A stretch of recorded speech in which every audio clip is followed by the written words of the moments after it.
Welcome guys, Tier Guild Forever. Going to be reacting to My Hero Academia Season 4, Episodes 4 and 5. Awesome episodes. Once again though, for those of you that are not aware of this, I am way ahead in the My Hero story because I read the manga. But here's the thing, I've actually have stopped reading the manga recently. Like, I'm not touching on the manga anymore, simply due to the fact if I'm going to be doing like reactions for My Hero Academia, I decided that I'm no longer going to be reading the manga. Like, I'm gonna stop where I am, so that way because the whole anime, we already know everything relating to the anime is going to be animated, and My Hero Academia comes out with a season every time. There is always back-to-back seasons with My Hero Academia, which is rightfully so. My Hero Academia is an amazing series, in my opinion. My honest opinion, like, other than Fairy Tail, because Fairy Tail is near and dear to my heart, My Hero Academia has to be one of the best series I've ever seen. And I'm not just saying that because I'm a huge fanboy when it comes to superheroes. I mean, look, I'm rocking like my Deadpool t-shirt. So yeah, that tells you how big I am into like superhero genres. And so yeah, that's why in my opinion, it's definitely up there. Definitely, in my opinion, top 3, or you can even say top 2. But still, like, yeah, you get my point. But anyway, let's just talk about the episodes themselves. We got more insight in regards to the topic between Night Eye and All Might's relationship in regarding the reasons they broke up. Like, they're not Sidekick and Hero anymore. Even though I'm not gonna lie to you, when it comes to superhero like themed stories, most of the time the sidekick breaks off to do his own thing. Like, they never really stay sidekicks forever. They're like that temporarily until they venture out on their own.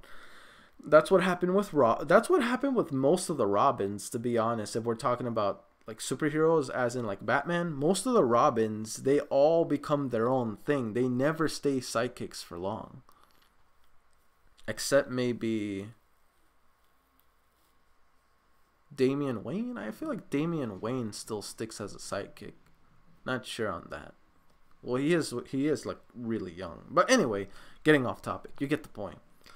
But turns out it's because of the whole issue that Night Eye doesn't want to support him anymore, because he can't support him if he's going to keep going like this.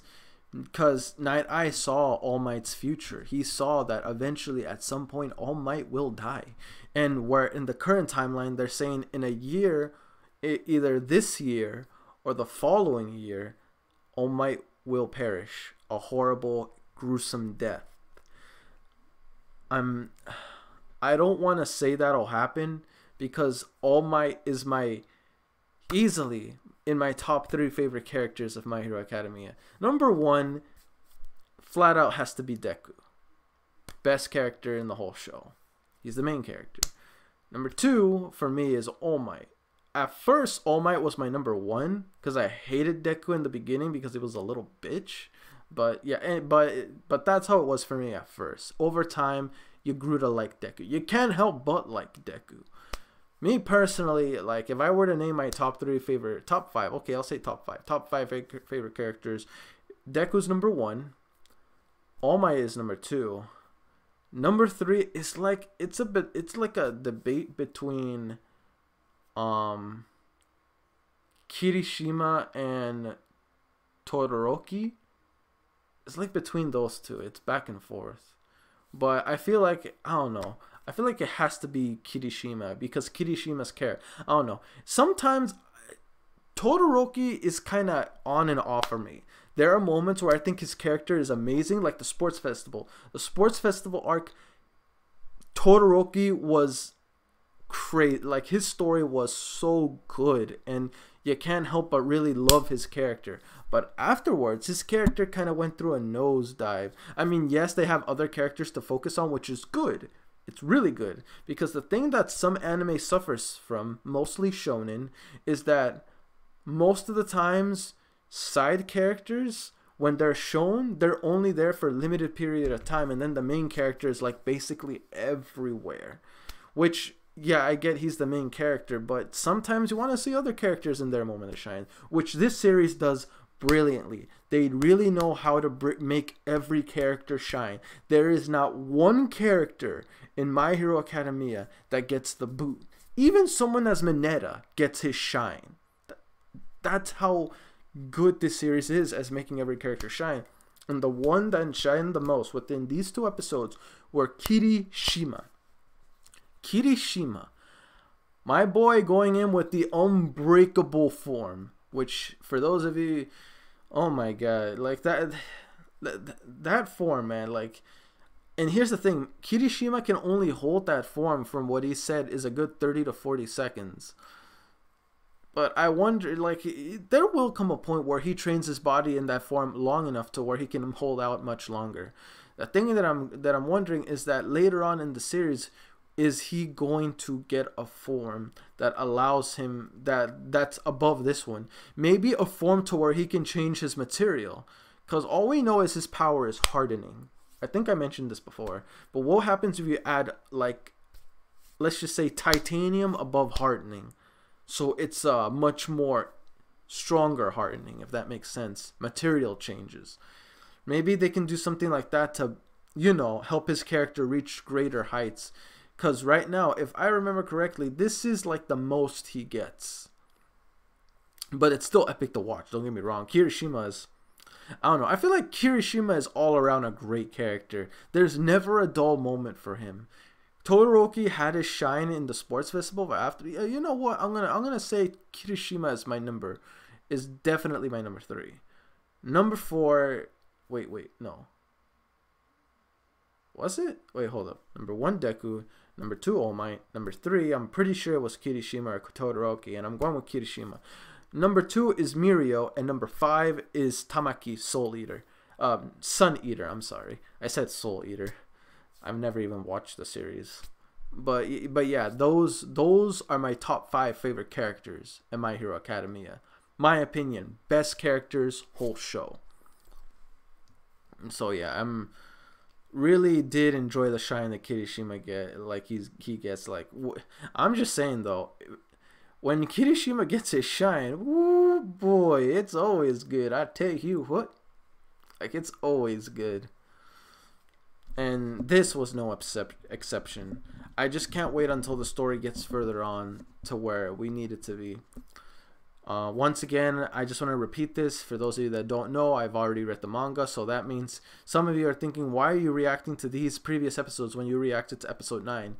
I've never watched the episodes before then. I only reacted to episode 9 because it was one of my top 3 favorite moments in this arc for My Hero Academia.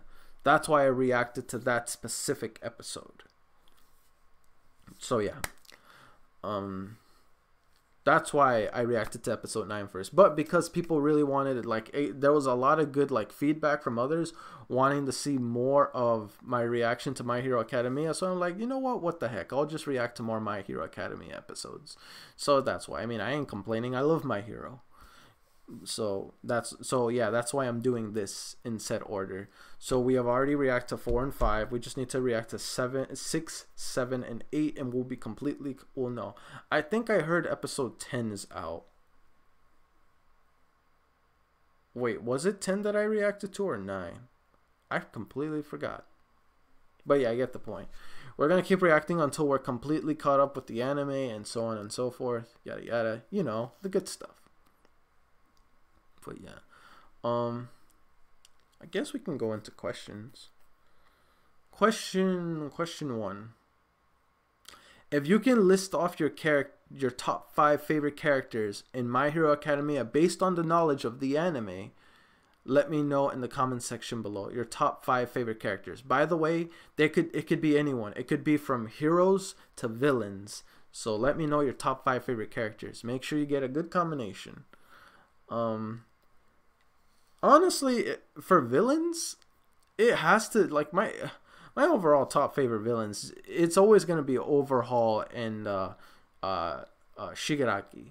But if I had to choose between Overhaul and Shigaraki, that's a tough one. But I feel like I might lean to Shigaraki because Shigaraki's character is more developed better than Overhaul. Overhaul was just an overall badass, an overwhelming force that conflicted between Shigaraki's plans and the heroes. So Overhaul was just this massive force smack dab in the middle between the Legion of Evil, the League of Villains, I'm sorry, and the Hero Association. So yeah, Overhaul was just that epic badass character that came out of nowhere, but you love to see it.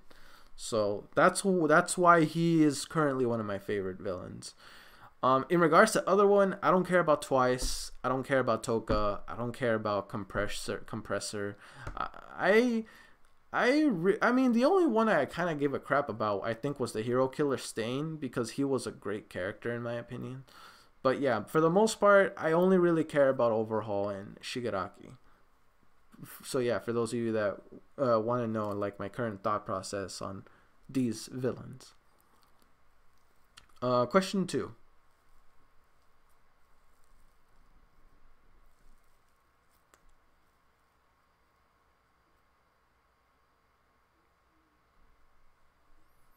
Question 2. I guess I'll say this because it's a fun little topic.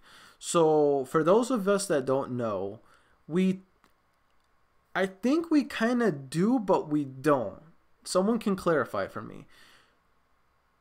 I'm pretty sure we're not aware of Bakugo Katsuki's hero name. I know during the time when they were making names up, he said his name was Lord Explosion or Lord Explosion Murder, when I'm pretty sure that's not it. I'm not sure, but I'm not entirely sure what his legitimate hero name is. But if you were to come up with a hero name for the hero Katsuki Bakugo, if you were to come up with a hero name for him, what would it be? Make up your own and let me know in the comment section below for question 2. But anyway, guys, that's it for me. Don't forget to like, comment, sub if you haven't already.